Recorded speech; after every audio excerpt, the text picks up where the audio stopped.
Hi, everybody. Welcome to the first installment of the Dynasty Mental Health Project. I'm Richard here, and we have Daniel here as our first guest.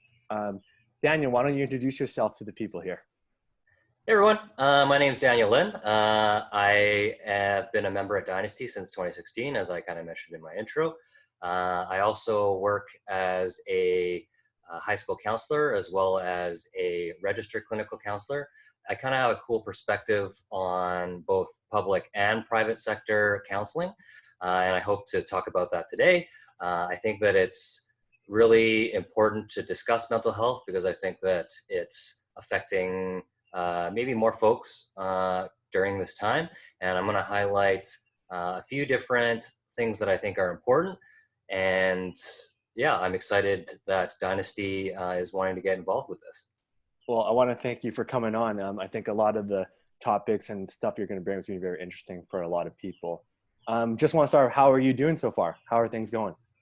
Everyone's just trying to adapt and make the best out of the situation. I think that me, like many people, are fortunate enough to have some stability, not only at work, but in home, but trying to manage that and trying to move forward and figure out what this new normal is. And that's something that we're going to discuss. How are you doing? Well, it's funny because everyone's kind of figuring out maybe like having a lot of time on their hands. But on the other hand is I have no time on my hands. I've been really busy just trying to, like I said, the gym and on top of my other job as a first responder, just managing all that at one time. So I'm fairly busy at the moment, but like I said, just trying to keep it together and keep this ball going.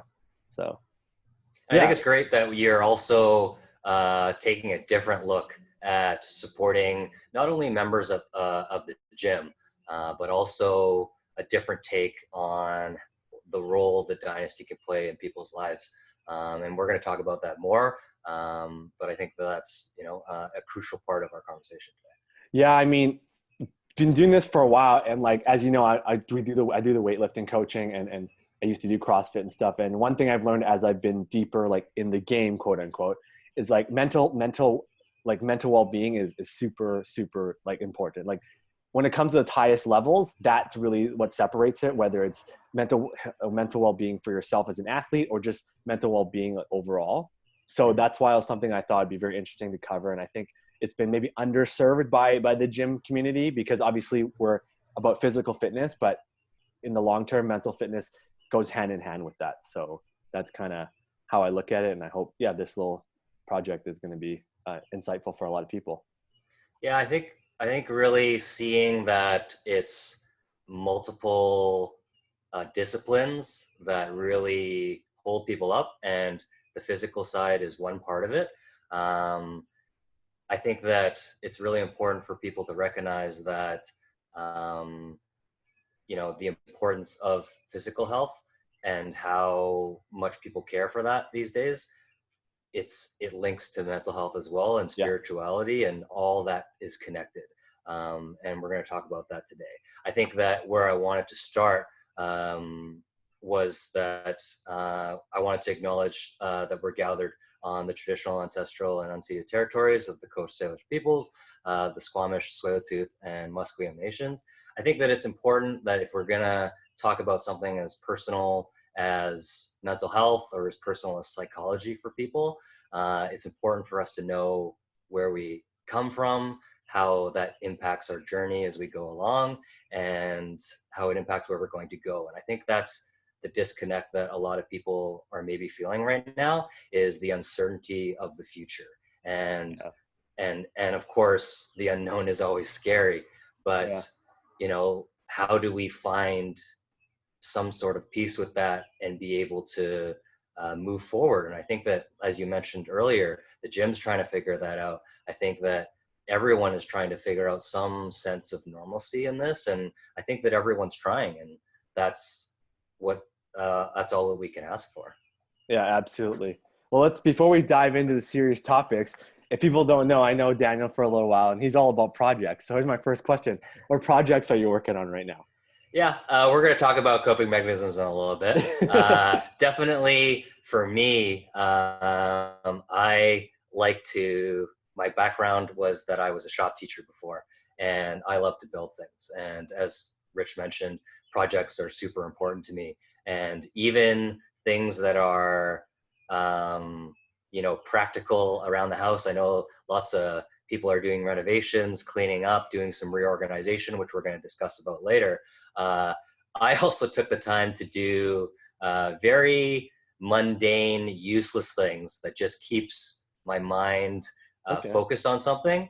And I'll explain what this is.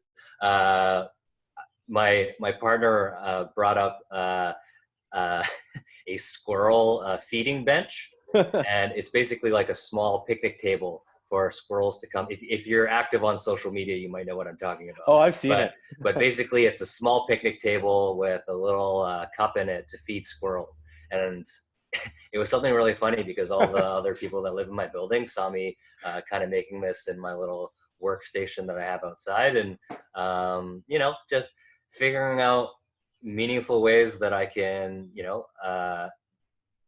disconnect from what's going on, to be able to have, that world, but also be able to reconnect back with it and, understand that these things are manageable. So you mentioned that you were a shop teacher. So how long were you a shop teacher or high school teacher before you became a counselor? Yeah, so I've been a teacher and working within schools for over 10 years. Uh, I got into that through my love for not only working with young people and families coming out of high school for me, and also wanting to build things, and that was a real passion for me. It was something that I really gravitated towards in school. Through a variety of different reasons, I didn't go into a trade, but through my journey, which we're gonna discuss later, is I found myself in education, and it ended up becoming a path for me. And through that growth in learning, I discovered that I wanted to take things to the next level with education. It wasn't just me wanting to teach something and be able to provide a supportive environment for, let's say, a young person within the classroom. I wanted to understand the larger scope of things. So for me, the interest level, and you and I have had many conversations of psychology and philosophy. I love the larger picture. I love the systems of it all, and that was what drove my hunger towards going back to school for psychology in counseling. And it's been a cool shift, not only in my life to adapt to having a different role within the school system, but also, as I mentioned earlier, understanding about how mental health can be provided in the public sector, and obviously the pros and cons of that, but also now in me, starting in the private sector as well, and seeing how I can serve that community. And I think that it's really cool that both of these mediums are offered to the public, which I'm going to also discuss. And people can make use of these things, and I would say that my role in that is not only always growing, but obviously with mental health and psychology being such a new medium, and such an undiscovered um, kind of science, it's really new and exciting. So I'm glad to be a part of it. Well, that's perfect. That kind of answered the next follow-up question I had anyway. So, well, why don't we get into it? Well, it's because you're in schools and you deal with parents, you deal with students. Um, what, how is this situation, the COVID situation with isolation affecting each different party? I mean, being stuck at home all the time, maybe like self-teaching the students and kids. Mhm. What's going on with that? What do you see? Yeah, I think that while, of course, mental health concerns have always existed, I think that COVID and this pandemic has really amplified that for many people. And first off, I would like to say that COVID has taken away lives. And that's something that, while I don't know if people immediately connect with, because I think that there's maybe only a certain demographic of folks who get impacted in that particular way. We need to acknowledge that, COVID is a deadly disease, and people are losing lives. It's very unfortunate that this is happening within maybe a certain population. I don't like to say that it's just an older population that might be maybe more affected by this, but also when we have grief and loss in the situation, people do need to grieve that. And I think people are finding it challenging to do so when they're not able to, let's say, go to the hospital or go to the elderly care facilities to be there during a very crucial time in somebody's life, especially when they lose it. And that's, I think, of paramount importance. I think the next level to that, which you alluded to, is what are the day-to-day things that people are losing. And I think that obviously jobs are affected. For young people, school is affected. And of course, jobs affect pay and affect the livelihoods of many people. So it's an important thing to realize that is going on. And I think on top of that, which I don't know whether people are addressing as much, is jobs and school give us purpose and meaning in life. And as soon as we have a little bit of adjustment that happens in those things, some of that gets rattled. And I think that's some of the stresses that we're seeing right now. And that's for sure the stresses that I'm seeing in my colleagues, the stresses that I'm seeing in the students that I work with on a day-to-day basis. They're finding the struggle in seeing the purpose of their jobs continuing, their purpose of their school continuing in a meaningful way. I saw a very interesting post from somebody on social media where they sometimes in these current situations, people feel like that they're just kind of going through the process or going through the means of this, the motions of it, and not seeing that this is linking towards something, to see the purpose of it. And I totally agree with that. And I think that this is where people are going to be challenged to find purpose and find meaning with moving forward. With that being said, how is it showing up? What are is there signs and symptoms? How are people, how do we see these kind of things, right? Because I think people might be interested in knowing how, people might not even know these things are happening, right? You may be, like I said, maybe lashing out, maybe doing certain things that you wouldn't do, but if you don't, you might not think that's a mental wellness thing, right? They might not even know that. So maybe dive into that a little bit. Yeah, so signs and symptoms are totally important. And I said to you earlier that I have a very unorthodox approach to presenting mental health to people. I think that if people want a cookie cutter look at mental health, of course, you can go to all the websites that are out there. That's why I brought you on board. I want to bring a different perspective, right? And I have a very personal perspective as well. I think that before I go into signs and symptoms and all that kind of stuff, there's more that COVID's taking away, which we might not even realize, which I think people do realize. But of course, it's taking away our connection to people. It's taking away friends, family, community. And if we're going to talk about community, of course, this impacts, facilities and recreation, which is what's happening at Dynasty as well, right? And people are finding different means to be able to cope with those types of situations. And I think that that's, really great for what you brought up is what are the warning signs and symptoms for people that might be challenged by mental health. And I think that this is the tricky part is of course you can go to a list and maybe we're going to go attack things a little bit out of order, but we're just going to follow through with this. But if we see symptoms or things that we think aren't right, we're going to immediately think that there's a problem. And that, I think, is not always the best approach to see things as. While, yes, if you're feeling sad or down for long periods of time, if you're having excessive fears, if your mood is fluctuating, these are all great signs and symptoms that things might become issues. But I think that also people have the idea that if I avoid these negative things and I fill it with something positive, that's okay as well. And I think that that's the primary thing that I wanted to address. You asked me earlier kind of what are the projects that I was focusing on. Yeah.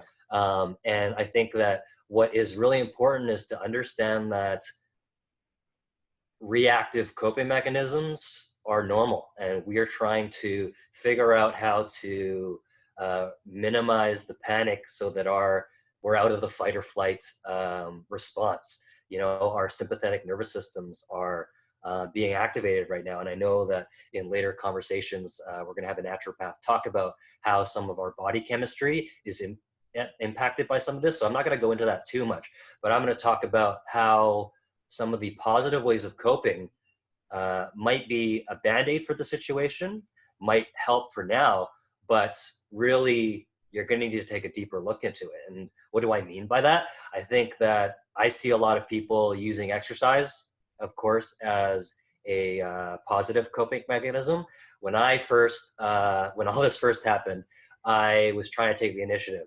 I took the time to get a barbell on my own, get the weights, look into my programming and do all that kind of stuff to try and, adapt. And what I came to realize, and of course, exercise is a really important piece of the balance that I have in my Yeah, life. absolutely. Same here.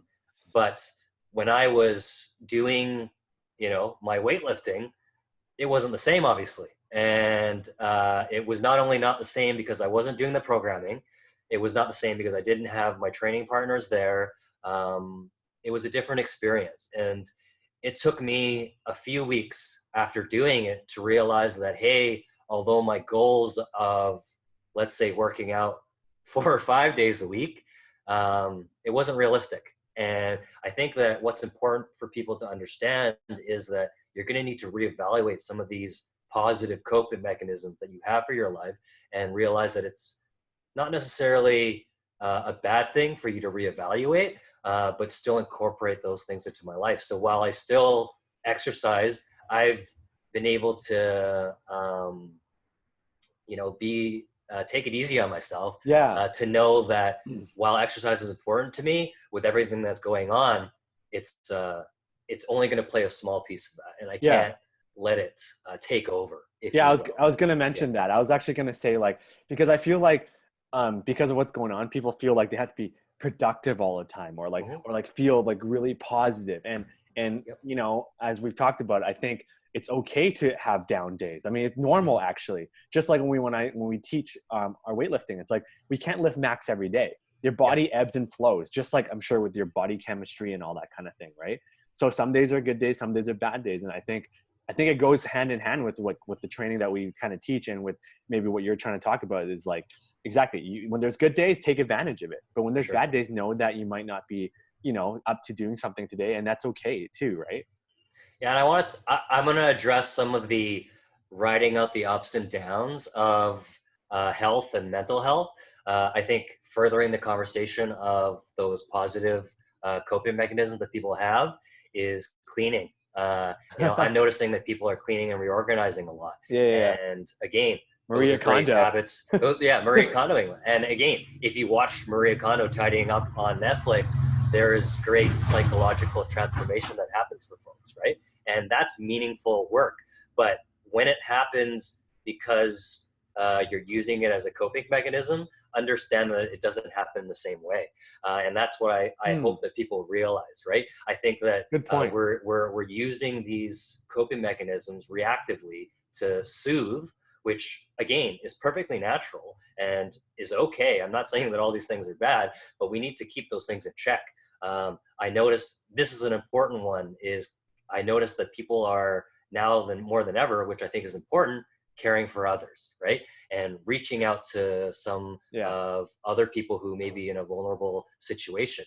And I think that all these things are important, but I say this to people all the time, you can't help other people unless you're at the capacity to help yourself, or you are feeling up for that type of endeavor. Sure. I think that many people can, mask is such a buzzword that people use these days, but it's something that is a real thing where people can mask some of these negative things that they're trying to avoid. Yeah. And negative is such a socially constructed idea.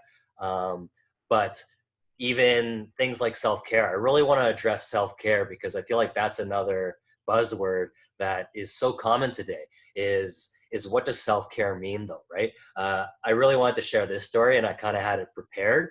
For me personally, people might not know this, but I love McDonald's, and Oh, he likes I, McDonald's. I love the Chicken McDonald's, McNuggets too. and I incorporate McDonald's and self-care, or cheat meals, if you will, into my regular routine. And I think that now more than ever, people are addressing that, hey, we need to be incorporating self-care into our lives. And I think that that's 100% true, right? But we also need to manage that.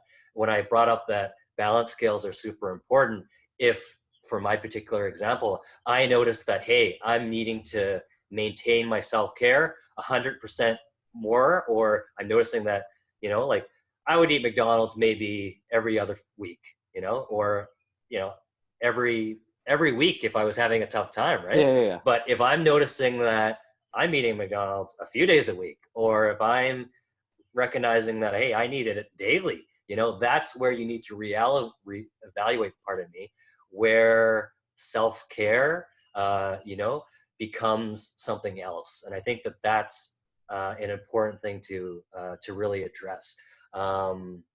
And I wanted to stem that to something that you brought up earlier, which is how mental health is a much larger picture, and how we need to kind of flex that muscle. And I wanted to talk with you about that. Yeah, well, why don't you? Sorry to cut you off. Why don't you? I know you wanted to share some personal experiences and stuff like that.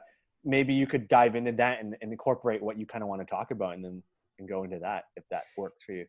Yeah, for sure. So I wanted to kind of outline what health is in general, and I think that we kind of talked about that. I think that defining things helps bring understanding of a concrete definition, and then we can kind of work with how to adapt that into our lives and make it more personal, like you're describing. What I think is important to look at with health is to understand that the World Health Organization defines health as a state of mental, physical, and social well-being.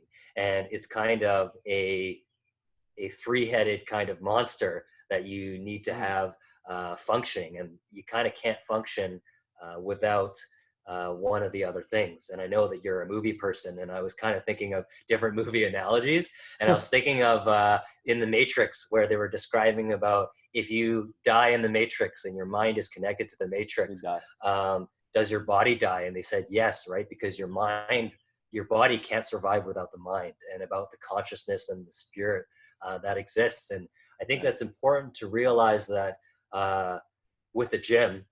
And of course, the gym is not only there for our physical strengthening. There's obviously a lot of mental health stuff that is combined with that. But I think a lot of people think that that's just a physical side. And of course, that's a big part of it, right? But how do we flex also and work out some of the other things, like the mental side of things, the social or spiritual side of things? And of course, we might get that from the gym. And of course, we're not getting that right now, which is why a lot of people are feeling that loss. Mm-hmm. But why it's important to continually work on those things. And mental health plays a big part in that, because while I think a lot of people think that, we work out to try and avoid chronic disease. And I know that that's a big mandate actually of CrossFit and other schools of thought on physical and mental well-being. I think that it's important to recognize that with mental health, it's also a big part of that is to avoid mental illness. And I think that a lot of people are going to encounter mental illnesses because of what's going on right now with COVID-19, but also because of the management of their mental health in general.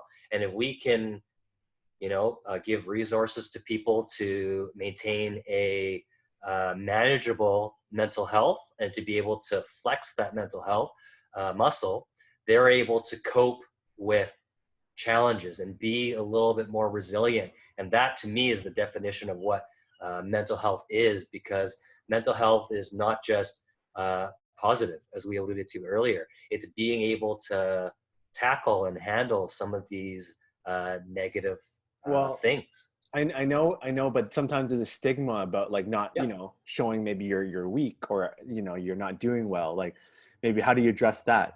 yeah, for sure. And I think that stigma is a big one.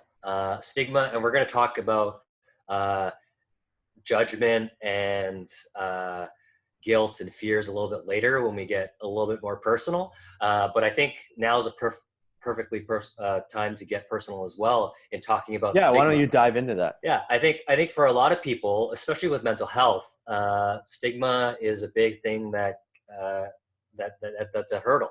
I'd say that for even myself, that was something that was was a, was a stumbling block, was a barrier for that. I think that for myself, when I was,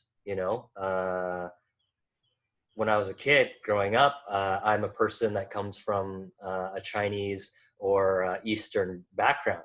And the way that we show emotions and process those kind of things is very different from people of other cultures. It's a good And point. It's a yeah, good and point culturally.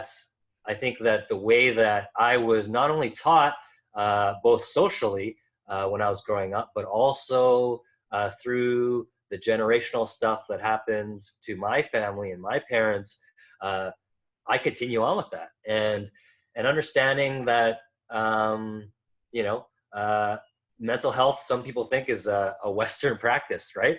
Some people think that it's a generational practice, but everybody adapts mental health in a different way. And I think that if you're able to communicate mental health and be able to overcome that stigma, if you will, that's where you're able to have some meaning happen. And the next thing that I kind of want to add on top of that from my culture was that I'm a man.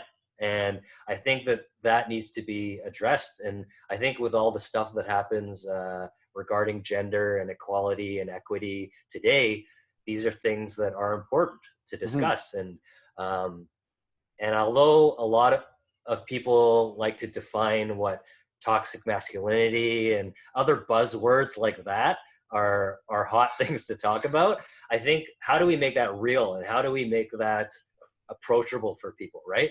And from the way that I describe that for people and the way that I connect with people is that, yeah, like for me and my masculinity, and I had to work on this through a lot of my counseling work, is that I, through whether it's media, whether it's again generational, I didn't always show my emotions. And I know some people do, and it's not a stereotypical thing of all men or Hmm. anything like that. It was something that I thought that was a part of, my role.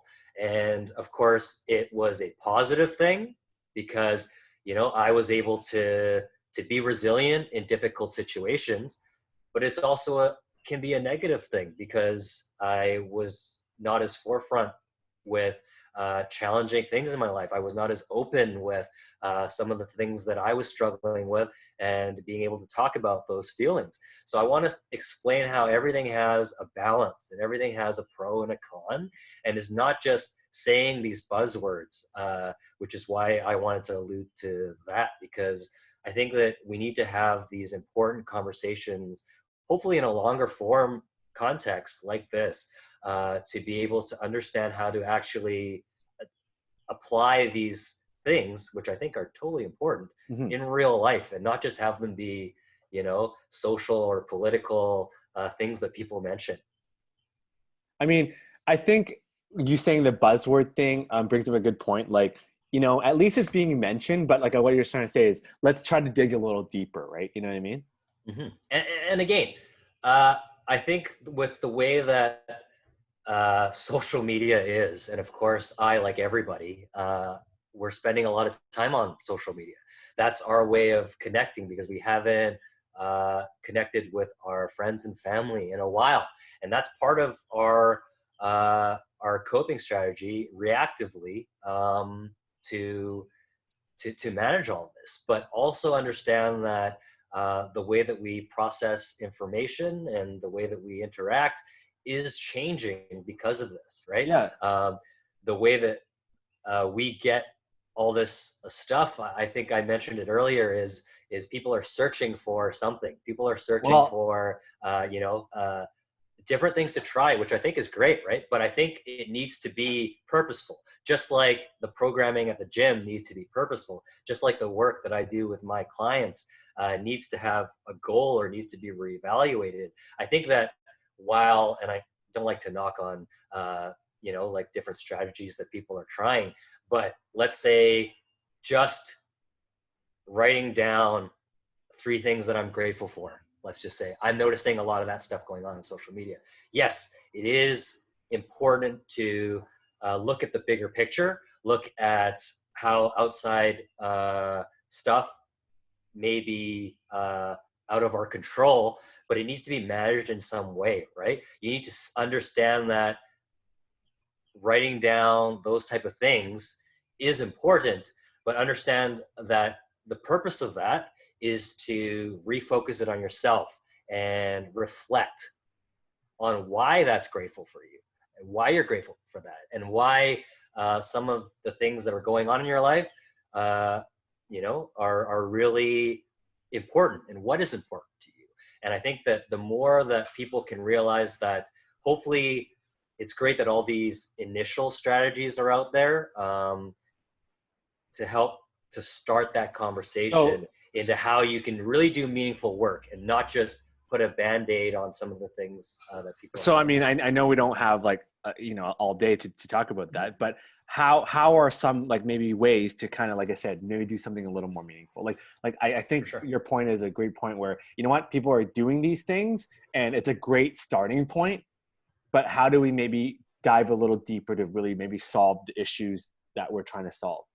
I mean, Yeah. obviously we should see someone professionally, I understand that, but maybe you can give something for the viewers, just, Well, I think even to talk to what you described, I explain to people that most of the time people have no issues with their mental health or they're continually working on it. And they really only need to reach out to somebody, not even a professional person, but reach out to anybody for help on occasion. I think that when people realize that, hey, I'm doing that on a more continual basis, kind of like the self-care thing that I mentioned before, that's when maybe we should address this a little bit differently, right? But I think people need to look at and manage these situations and think of course, we are in a pandemic, in an emergency situation, and it's okay to react and have some short-term goals for what's going on. But we also need to look at what are some of the long-term coping strategies that we might have to all this. Like how do we incorporate things that have worked for us in the short term? Hopefully, they are quote unquote positive. And how do we incorporate, let's say we were talking about cleaning earlier, instead of cleaning being like a positive coping mechanism for something. If I was too busy before to clean my house or reorganize things, how do I now make yeah. cleaning, an essential part of my way of life? Does That's that make exactly what sense? I was thinking. Yeah. Yeah. Like how this scenario brings up some immediate things that we wouldn't have noticed because everything is Yeah, kind of like intensified right now. for sure. So how to extrapolate that to make your mental well-being for the future, right? Like this is maybe a good time to because it'll bring things to light that it really wouldn't have because it's squeezing everything together. For So sure. hopefully you'll be able to recognize, the signs and symptoms and maybe the strategies that we come accustomed to and see how we can figure that out for the future to make us feel Yeah. better, right? And understanding that, we all have stretches and weaknesses too, right? Mm-hmm. And just like I think that it's challenging to always just live a happy life, we have to be comfortable and understand what it's like to sit in difficult situations. And that's part of what mental health is all about. It's not just always being happy, is be able to have the resilience. And because we flex that muscle of resilience and grit, that we are able to know that, hey, we can get through this. And what I work a lot with my clients is being able to scaffold that, is, hey, you know what, we were able to manage this small thing before, and let's figure out our strengths to see how we were able to, use that towards a much larger problem. And I think that fits in with the training and programming. Yeah. That fits in with a lot of different things in life. And if I can, like discuss what are some things that people can do, is understand that there is hope for tomorrow. And I think that hope is the biggest thing that we can cling to in a bunch of darkness. And of course, how do we find hope? That's a tricky situation. I think that we need to lean on our leadership.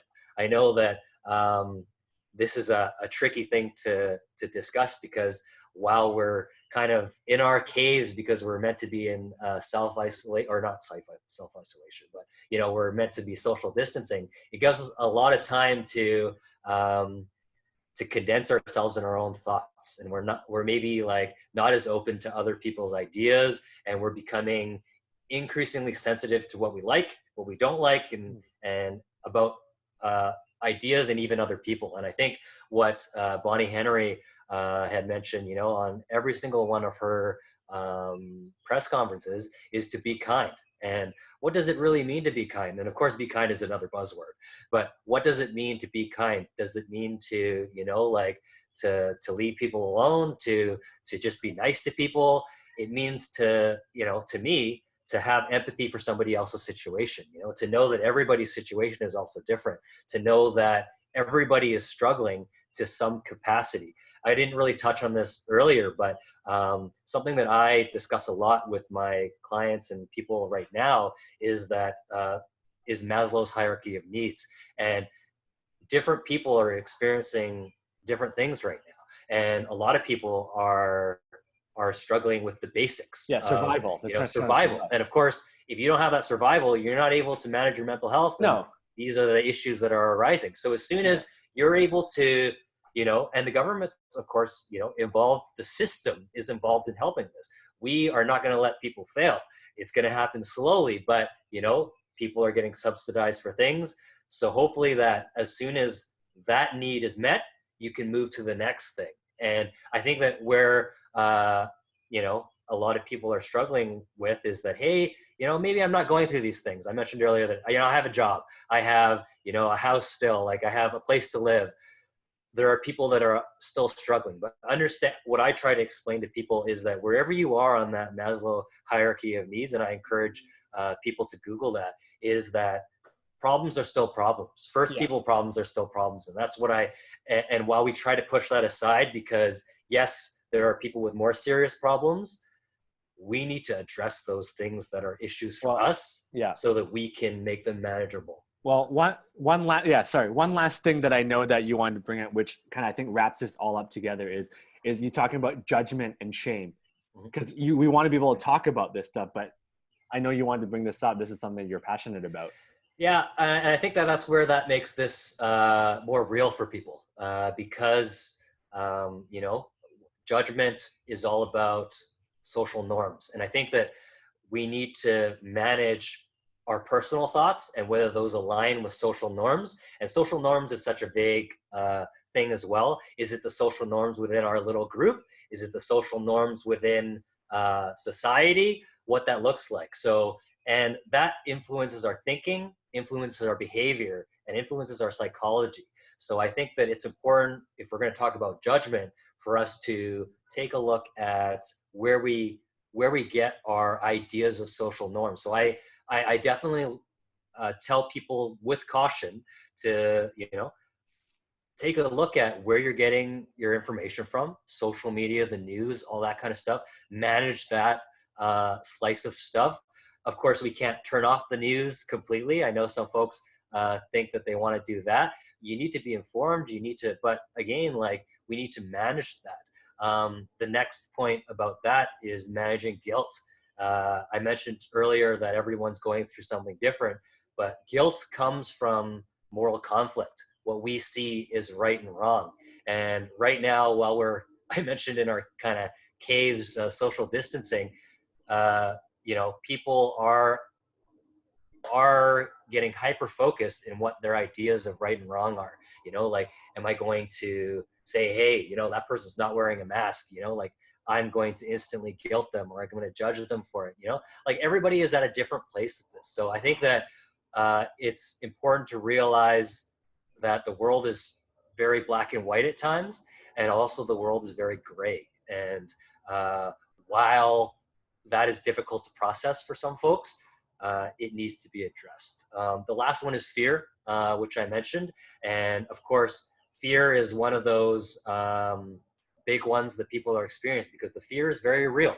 The fear of death and illness is a scary thing. It's an unknown thing, and it's a physical, emotional, and spiritual challenge that many people face. I think that again, we need to respect the disease. We need to respect our fears because it is rational. Sometimes fears are also irrational, right? Sometimes fears, we develop a way of coping of these fears, and it can become a larger issue. Like, let's say if we, can't leave our house, or Yeah. if we need to do a bunch of other protocols, which we're trying to do. Again, social distancing is about adapting, right? We're trying to use cleaning products and all that kind of stuff to make sure that we are safe, right? But we need to mitigate that risk, and thoughtful risk, because I think that what was addressed on Wednesday earlier this week, when we were talking about the next phases of how people are going to move forward from this, is the government is putting these things into place, but the government is not the fail safe for everything. People need to take some personal responsibility and take some thoughtfulness to their actions. If I hug my mom on Mother's Day coming up, and I spread COVID-19, am I going to blame the government because they told me that it was okay to do so? Manage that. If you yourself are going out and doing things, know that, hey, there is some risk there. So weigh your decision making on those types of things. And Balance scales. Exactly. People need to have those conversations of the balance in their life, and it's not, and that the accountability is there, and to be able to reevaluate how this comes, and to kind of close our conversation. I think that, of course, many of the things we discussed are very open-ended. I don't think people often want to tune into something to find the answers, to hopefully find the easy fix. And unfortunately, these things don't exist. You can't even pop a pill to, make sure that things are going to be fine. It takes work. It takes time to make this happen. And I think that people just need to be patient with themselves. And if I can give any, hot sheet of things for people to try, and I think that that's what I want to give to people, because I think that that's what people need at this time, is 3 basic things. And I can almost guarantee you, you're going to get your money back if this doesn't work. This is what we've been waiting for the whole time. The infomercial that I'm going to sell to people is, number 1, Google Life Balance Wheel. Now, wherever you go for this, the Life Balance Wheel is going to help you navigate your priorities. And I don't want people to get too caught up in this, in trying to transform your life, or trying to manage that you need to spend equal time on everything. It's just something to start the conversation on the balance of your life. And does work take priority? Do your kids take a priority? Does exercise take a priority? How you balance all those things is an important conversation to have. So Google Life Balance Wheel. What's number 2? Number 2 is communication of this to other people. And I talk about this a lot with my friends and my clients as well, is the 5 love languages. And of course, this is a book. I'm not trying to sell the book or anything like that, but it's a great conversation starter to how people communicate emotions differently, how people communicate differently in general. And if you can figure out how to do that in a meaningful way, that will definitely help with your conflict management, will definitely help with your communication with your friends, family, partners, children at some point, to definitely address some of the emotional quotient or emotional intelligence, which of course people are hearing is more and more important. So again, Google 5 love languages, because it's super important to be able to learn to communicate effectively, not just communicate.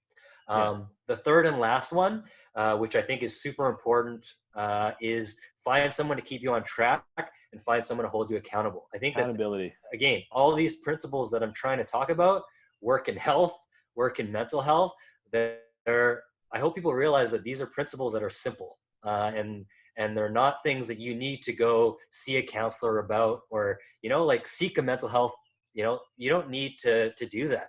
People can do these things on their own and find balance. So find someone to keep you accountable. If you're going off track, you know, they can help call you out for that. And I think that that's super important. If we Yeah. don't have purpose with Hmm. the training that we're doing, whether we're, you know, trying to work our technique in the gym, or trying to up our cardio, or whatever, like, it takes time, it takes accountability, and we need to put those kind of things into motion. And you know, if I can add one extra layer of things, just because, of course, I am in the mental health field, is to let people know that if you are having, you know, troubles with this, resources are out there. And I think that it's important for people to, if you can get past the stigma, and we addressed that earlier, accessibility is there both in the public and private sector. Because people are seeing now that mental health is such an important thing, the accessibility to mental health is really there, and it doesn't even come at a cost. And of course, one of the great things about the world that we live in is, you know, with the free market, is there's varying levels to that. Yeah. And just like the gym, you can work out on your own and maintain that. Some people can do that. Some people need the gym, right? And of course, the gym costs money, and there's things associated with that. These are the things that society has kind of put into place. So what I want to kind of close our conversation with, if I can, is the accessibility of mental health support. And of course, I mentioned earlier that I work in both the public and private sector with that. And in the public sector, which is what I want to cover first, is there are many pros and cons to the public sector. I would say the main con is, of course, it's slow and there's a big wait list for it, right? Because it's everybody can access it. So you can, of course, access it through your family doctor, who can recommend a specialist, and then you can go that route. And then, you know, if you are a young person, there are child, youth, and mental health facilities where you can get evaluated and assessed in that particular way. You can, of course, see me. I'm a school counselor. School counselors work in a variety of ways in schools to help support young people and families going through difficult things. So I hope that makes sense. And then, of course, we have the whole private sector of it all, because, of course, that is a big part. And I think that even if people think that the private sector is something unattainable, is the private sector has also been made accessible by people's extended medical and their benefits. And what people need to realize is that it is a part of your day-to-day functioning, just like your dentistry's on there, just like your medical things are on there, and that Important to those get a things little are covered. checkup, a little Yeah, checkup. exactly.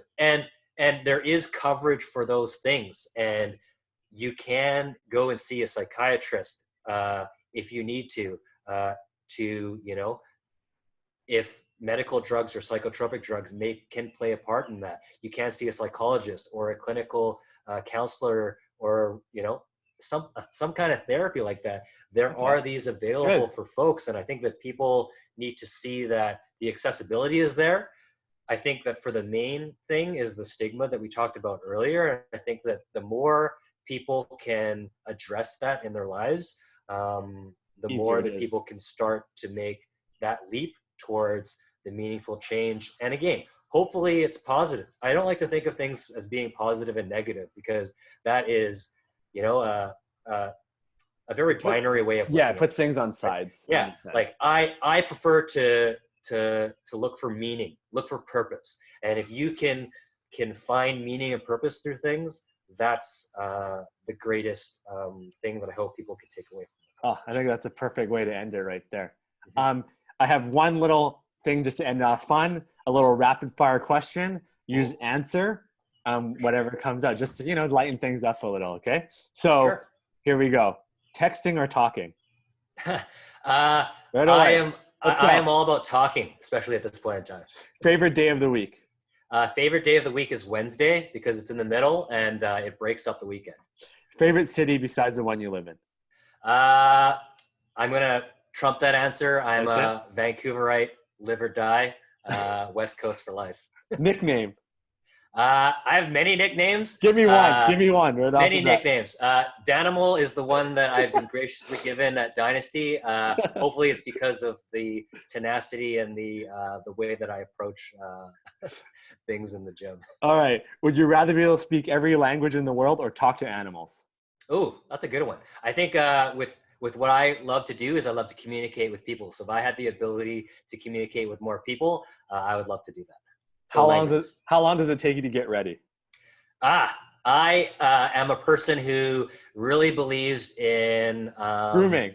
in grooming. Look at you. You look so put Thank you together so much. today. And it being a vital part of my mental health. So for me, it does take a while to Good get point. going, but I can't stress enough. I know it's a quick fire thing, but It I is a love quick to fire. expand more. You do. On You things. do. No, that's But it. I think it's super important to take the time to do things that are important for yourself. And I spend a significant amount of time doing that. Last question. Invisibility or super strength? That's a good one. Come on. Quickly. I think, which one would I have? I think I would love super strength only because I would be able to tackle more things. I don't know if I would find it useful to be invisible. Okay, and the last one I forgot. Last question, okay? Just finish this. Fitness to me means? Yeah. Fitness to me means exercising both my body, my mind, and my spirit. And really, it's an all-encompassing thing, and I hope that people can do that. Okay, well, thank you very much for doing this interview with us. I hope everyone got a lot out of it. I'll try to link some of the stuff below that we talked about. We'll talk a little more about it. But like I said, thank you very much for taking the time, and hope we brought up some good topics that people find insightful. Yeah, for sure. And if anybody has any questions or comments that they want to direct, I'm not sure if we're going to, continue on with. We'll have a place where we can have comments and all that as we post it as a thing. One other thing I wanted to mention, because I am not a short talker, is I know that we incorporated this for Mental Health Week. I think it's important to address that mental health is a lifelong thing. And even though, it would be great if there could be, segments all the time for, people to always speak about mental health. Because I think that it's important to discuss. And if people want to connect with me personally, you can email me at dan.lin.rcc at gmail.com. I also, again, I'm not trying to sell myself. Yeah, no, please do. But I also have a private practice that I work through. I serve the Kerrisdale area, and more information will come about that. But I can't stress enough that there are a variety of things that are out there, and even finding out the best thing that works for people, that's I think that's what everyone can do. I think that's a great way to end it. Yeah. Okay. Thank you, Dan. Yeah. I'll talk to you. Happy Mother's Day, Happy Mother's Day, and we'll talk to you soon. Okay. Take care.